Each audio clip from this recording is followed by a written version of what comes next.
RJ here, RJ Evangelizing, and this is Dr. Peter McCullough talking about a special group that was seemingly immune to the COVID-19 virus. And if they did catch it, they got very mild cases of it. And it's because of a nutrient created by God. Check it out.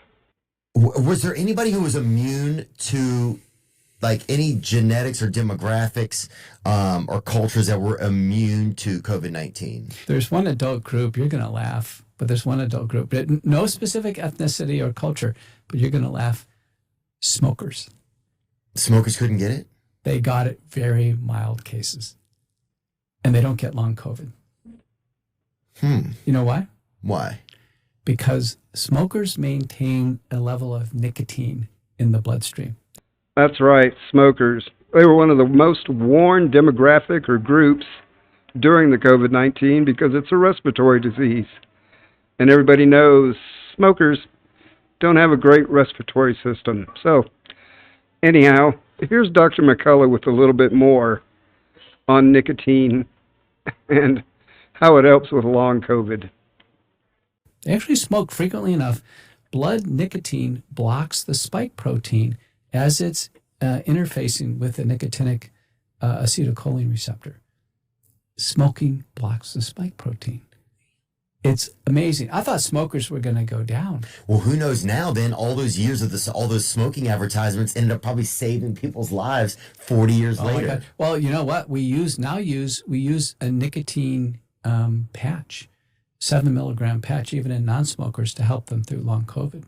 We use it in addition to the McCullough protocol. I've seen people recommend that people should just be on nicotine, take a nicotine patch. Do you think that's a good idea on a regular basis, or is that just... I think if they have long COVID, I recommended to a patient yesterday, if they have long COVID symptoms, nicotine, don't forget, is a nootropic.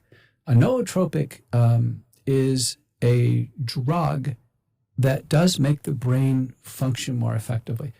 That's right, nicotine. It helps the brain function more effectively. It's also been shown in research to help with Alzheimer's, Parkinson's, multiple sclerosis, schizophrenia, and a whole lot more. It's all in my book, The Patch That Scares Big Pharma, the nicotine story they don't want told. But here's Dr. McCullough telling you that, yeah, the nicotine patch is perfectly safe. Check it out. But nicotine itself it's addictive, but it's not harmful to the human body. And so is, by the way, caffeine's addictive, but it's not harmful to the human body. What's harmful is the tars that's in tobacco and smoke. That's you might even use the dip snuff. That's related to oral cancer. But now the purified forms of nicotine, my understanding is that they're safe. The nicotine patches are perfectly safe. And there you go. All right, you just heard Dr. McCullough say that nicotine is addictive. But I guess he's not aware of the Harvard study done back in 2015. Researchers tried over and over to get the animals addicted to nicotine, and they couldn't. They could not. So they did a FOIA request to try to find out what was addictive in cigarettes.